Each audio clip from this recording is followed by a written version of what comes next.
Hello friends, welcome to my channel. Friends, ఇంకొక 1 వీక్లో IPL start అయిపోతుంది. ఐపీఎల్ అంటేనే మనకి క్రికెట్ పండుగ అని అనుకుంటాం కదా. ఇంకొక విషయం ఏంటంటే, రిటైర్డ్ అయిపోయిన ప్లేయర్స్లో మనకి నచ్చిన ప్లేయర్స్ ఉంటారు కదా, వాళ్ళందరూ కూడా ఈ ఐపీఎల్లో ఆడతారు కాబట్టి మనకి ఇంకా కూడా ఎంటర్టైన్మెంట్ అనిపిస్తుంది. అయితే ఈ సంవత్సరం జరుగుతున్న ఐపీఎల్ కొంచెం ప్రత్యేకంగా అనిపిస్తుంది.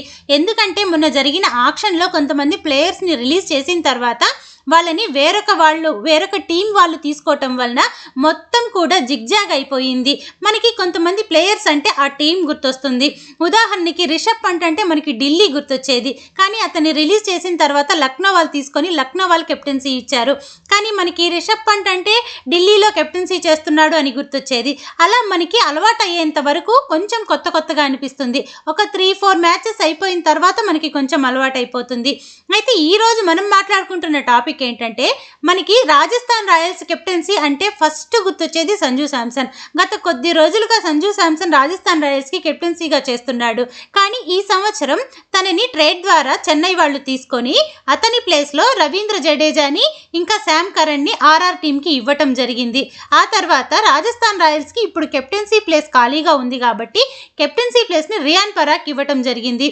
అయితే రాజస్థాన్ రాయల్స్ వాళ్ళు ఫస్ట్ రవీంద్ర జడేజాని తీసుకున్నప్పుడు ఆర్ఆర్ న్యూ కెప్టెన్ రవీంద్ర జడేజాని అనౌన్స్ కూడా చేసేశారు. కానీ సడన్గా ఒకరోజు న్యూ కెప్టెన్ని అనౌన్స్ చేస్తున్నాము అని చెప్పేసి రియాన్ పరాగ్కి కెప్టెన్సీ బాధ్యతలు ఇవ్వటం జరిగింది. అయితే ఇది నాకైతే ఏం షాకింగ్ అనిపించలేదు. ఎందుకంటే ఇలా రియాన్ పరాగ్ని కెప్టెన్సీ చేయటం కోసం వాళ్ళు గత 2 సంవత్సరాల నుంచి ఒక ప్లాన్ అనేది క్రియేట్ చేసి పెట్టుకున్నారు. దానికోసం ఏం చెయ్యాలో అన్ని రకాల ప్లాన్స్ చేసేసి ఫైనల్గా వాళ్ళు అనుకున్నట్టు పరాగ్కి కెప్టెన్సీ బాధ్యతలు ఇవ్వటం జరిగింది. అయితే దీని వెనుక జరిగిన కథ ఏంటి అనేది నేను విత్ లాజిక్స్తో పాటు చెప్తాను. చాలా ఇంట్రెస్టింగ్గా ఉంటుంది, చూడటానికి ట్రై చేయండి వీడియో. అయితే చెన్నై వాళ్ళు సంజుని తీసుకోవడానికి ఎందుకంత ఇంట్రెస్ట్ చూపించారంటే, చెన్నై అంటే మనకి ఫస్ట్ గుర్తొచ్చేది ఎంఎస్ ధోని. అతనికి ఉన్న కామ్నెస్ వల్ల, అతనికి ఉన్న క్రేజ్ వల్ల చెన్నైలో చాలా మంచి అట్రాక్షన్గా ఉంటుంది. చెన్నైలో అంత మంచిగా కామ్గా కూల్గా ఉంటూ విత్ ఎక్స్పీరియన్స్తో టీంని ముందుకు నడిపించాలి అంటే అలాంటి క్యాపబిలిటీ సంజులో మాత్రమే ఉంది. ఇంకా కూడా ధోని కొంత టయానికి రిటైర్మెంట్ ఇచ్చేస్తాడు.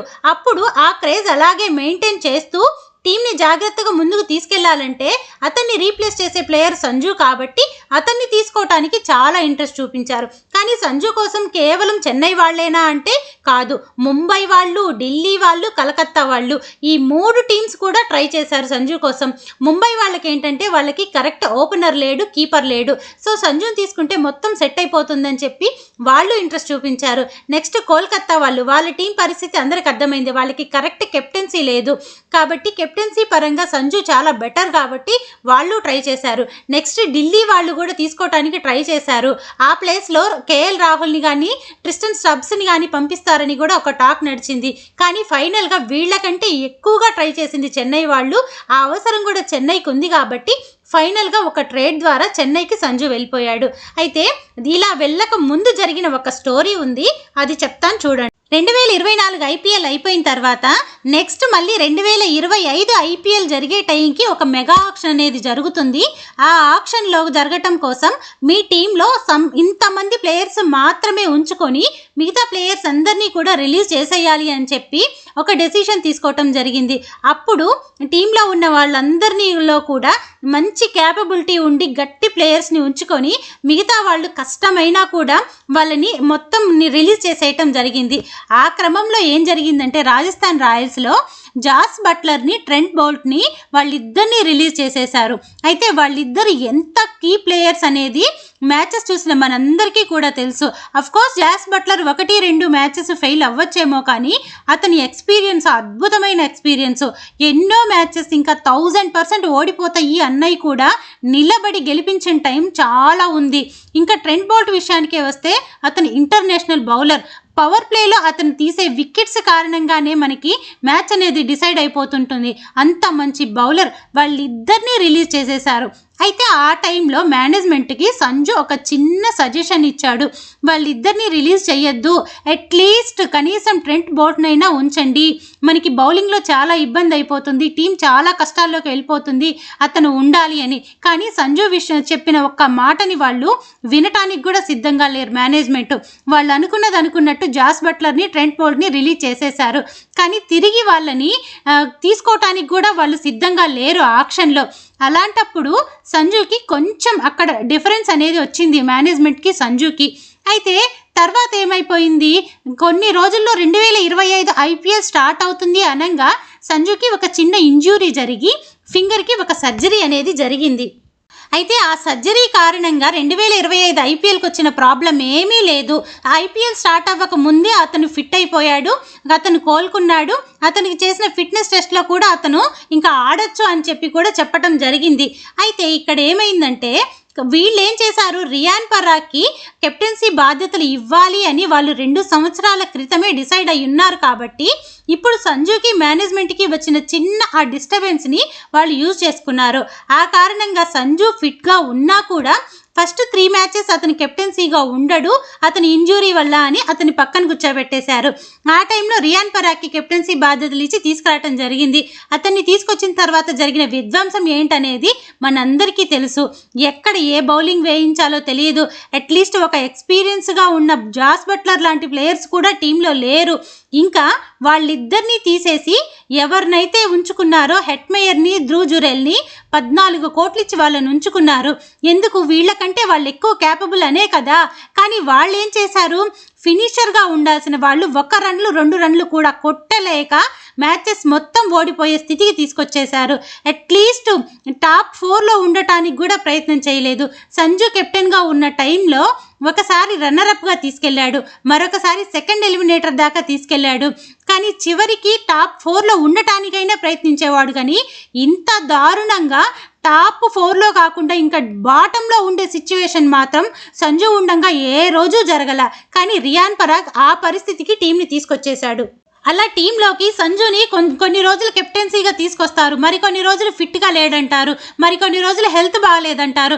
ఇలా మొత్తం మీద ఒక 3-4 మ్యాచెస్ మాత్రమే ఆడాడు సంజు, అంతే. అతనున్న మ్యాచెస్లో బాగానే గెలిపించాడు, చేశాడు.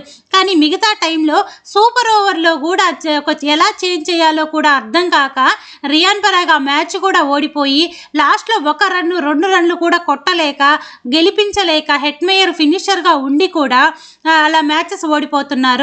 ఆ టైంలో సంజుకి మేనేజ్మెంట్కి ఉన్న ఆ డిస్టర్బెన్సెస్ అనేవి ఇంకా ఎక్కువైపోయాయి.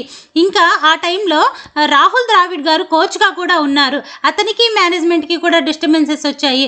సో ఇంకా అది ఎలా అయిపోయిందంటే సంజు సిచ్యువేషన్ పొమ్మనకుండా పొగబెట్టడం అంటారు కదా, ఆ సిచ్యువేషన్కి వచ్చేసింది. ఇంకా అతను టీంలో ఉండలేని సిచ్యువేషన్ అయిపోయింది. దాంతో అతను క్లియర్ చేసేసి మేనేజ్మెంట్కి చెప్పడం జరిగింది, నేను న్యూ జర్నీ స్టార్ట్ చేయాలనుకుంటున్నాను, కాబట్టి నన్ను రిలీజ్ చేసేయండి. ఏదర్ అది ట్రేడ్ అయినా కావచ్చు, లేకుంటే ఆక్షన్లోకైనా రిలీజ్ చేసేయండి. నన్ను ఏ టీం వాళ్ళు తీసుకుంటే నేను ఆ టీంలోకి వెళ్ళిపోయి నేను న్యూ జర్నీ స్టార్ట్ చేయాలనుకుంటున్నాను అని అతను క్లియర్ చేసి చెప్పేశాడు. అయితే రాజస్థాన్ రాయల్స్కి కావాల్సింది కూడా ఇదే, అక్కడి నుంచి సంజుని తప్పించేయాలి, అతని ప్లేస్లోకి రియాన్ పరాగ్ని తీసుకురావాలి అనేదే వాళ్ళ ప్లాన్ కూడా. దీనికి రీజన్ ఏంటంటే రియాన్ పరాగ్కి సంబంధించిన మెయిన్ రిలేటివ్స్ రాజస్థాన్ రాయల్స్కి సంబంధించిన బోర్డింగ్ మెంబర్స్లో ఒకరు కావటం వలన అతనికే ఎక్కువ ఛాన్సెస్ ఇచ్చి అతనికి కెప్టెన్సీ ఇవ్వాలని చాలా రోజుల నుంచి ప్రయత్నిస్తున్నారు. దానికి ఇప్పుడు లైన్ క్లియర్ అయింది. ఇంకా ఇంకొకటి ఏంటంటే ఆ కారణంగానే అతన్ని చాలా రోజుల నుంచి టీంలోనే ఉంచుకున్నారు, ఆడినా ఆడకపోయినా కూడా. ఇలా సంజు శాంసన్ మెయిన్ ప్లేయర్ కాబట్టి అతన్ని డైరెక్ట్ ఆక్షన్లోకి రిలీజ్ చేసేయకుండా ఫస్ట్ ట్రేడింగ్ ద్వారా వెళ్దామని చెప్పి వాళ్ళు డిసైడ్ అయ్యారు. దాంతో వాళ్ళు ఒక మెయిల్ పెట్టడం జరిగింది అఫీషియల్గా, మేము ఇలా సంజుని ట్రేడ్ చేయాలనుకుంటున్నాము, మీకు ఎవరైనా ఇంట్రెస్ట్ ఉంటే వాళ్ళు కానీ ముందుకొస్తే మా రిక్వైర్మెంట్స్ ఏంటో కూడా చెప్తాము అని. సో అక్కడ అన్ని టీమ్స్తో జరిగిన డిస్కషన్స్లో ఫైనల్గా చెన్నై టీం వాళ్ళతో ఫిక్స్ అయ్యింది. చెన్నై వాళ్ళు తీసుకోవడానికి సిద్ధంగా ఉన్నారు. దానికి వాళ్ళు ఏమడిగారంటే రవీంద్ర జడేజాని ఇంకా శామ్ కరణ్ని అడిగారు ఫైనల్గా. అయితే రవీంద్ర జడేజా ఫస్ట్ స్టార్ట్ అయింది కూడా రాజస్థాన్ రాయల్స్లోనే. కానీ రవీంద్ర జడేజా అంటే చెన్నైలో ఒక ఎమోషన్. అతను ఆడినా ఆడకపోయినా రవీంద్ర జడేజా ధోనీకి ఉన్న ఆ రిలేషన్ కానీ ఆ ప్రెజెన్స్ అనేది కొంచెం బాగుంటుంది. కానీ ఫైనల్గా చెన్నై వాళ్ళు ఏమనుకున్నారంటే టీం ఫ్యూచర్ గురించి ఆలోచిస్తున్నారు కాబట్టి రవీంద్ర జడేజా కూడా కొంతకాలానికి రిటైర్ అయిపోవటానికి దగ్గరగా ఉన్నాడు కాబట్టి సో ఇంకా అతన్ని రిలీజ్ చేసేయటం కొంచెం కష్టంగా ఉన్నా కూడా రిలీజ్ చేసేసి అతని ప్లేస్లోకి సంజుని తీసుకున్నారు. వాళ్ళు శామ్ కరణ్ని కూడా అడిగారు కాబట్టి శామ్ కరణ్ని కూడా రిలీజ్ చేసేయటం జరిగింది. ఇప్పుడు రాజస్థాన్ రాయల్స్లో ఇప్పుడు మొత్తం కొంతమంది ఇంకా ఎక్స్ట్రా ప్లేయర్స్ని కూడా తీసుకున్నారు. కానీ వీళ్ళు ఓపెనర్గా వైభవ్ సూర్యవంశీ బాగా ఆడుతున్నాడు. యశస్వి జైస్వాల్ కూడా మంచి ప్లేయర్. కానీ చూద్దాం ముందు ముందు రియాన్ పరాగ్ యొక్క కెప్టెన్సీ ఎలా ఉంటుంది, అతను ఇంకేమన్నా చేంజెస్ చేసుకొని ఇంప్రూవ్ అయ్యి వస్తాడా లేక ఈ టీంని ఎలా ముందుకు తీసుకెళ్తాడు అని చెప్పి మనం చూద్దాం.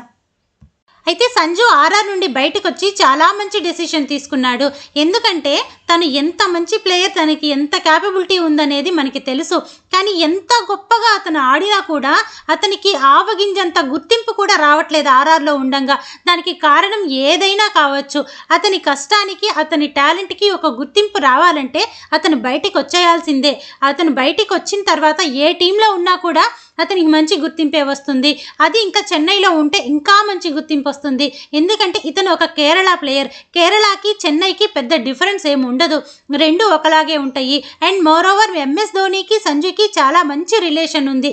వీళ్ళిద్దరి కాంబినేషన్లో ఇంకా ఎంఎస్ ధోని ఎక్స్పీరియన్స్ వల్ల కానీ ఇతను ఇంకా కొంచెం బెటర్గా ఉంటాడు. ఇంకా అతనికి కెప్టెన్సీ అనే ఒక రెస్పాన్సిబిలిటీ కూడా లేదు కాబట్టి ఇంకా ఫ్రీగా కూల్గా ఆడతాడు. అతను ఏంటో ప్రూవ్ చేసుకుంటాడు. ఈ చెన్నై వాళ్ళు కూడా చాలా మంచిగా అతన్ని యాక్సెప్ట్ చేశారు, చాలా మంచిగా వెల్కమింగ్ కూడా చేశారు. రీసెంట్గా జరిగిన వరల్డ్ కప్లో నాకు చూసిన తర్వాత ఇంకా హ్యాపీగా ఉన్నారు చెన్నై వాళ్ళు. సంజుని తీసుకొని చాలా మంచి పని చేశామనేసి. అయితే సంజు ఒక లైఫ్ ఎలా ఉంటుందంటే అతను చాలా స్ట్రగుల్స్ పడతాడు, చాలా కష్టాలు పడతాడు.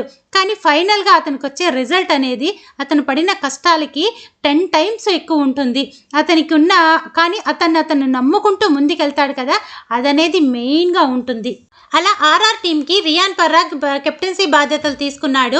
మొన్నటి వరకన్నా అయితే టెంపరీ కెప్టెన్ కాబట్టి కొంచెం నడిచిపోయింది. కానీ ఇప్పుడు పర్మనెంట్ కెప్టెన్ కాబట్టి అఫీషియల్గా తన పెర్ఫార్మెన్స్ ఎలా ఉంటుంది అనేది మనం కొన్ని మ్యాచెస్ చూస్తే మనకు అర్థమైపోతుంది. ఇంకా 1 week ఉంది కాబట్టి ఐపీఎల్ స్టార్ట్ అయిపోవటానికి మనం ఐపీఎల్ని ఎంజాయ్ చేద్దాం. అలాగే మీకు ఏ టీం అంటే ఇష్టం, ఈ సంవత్సరం ఏ టీం కప్ కొట్టాలని మీరు అనుకుంటున్నారు, మీ ఒపీనియన్ కామెంట్ సెక్షన్లో తెలియచేయండి.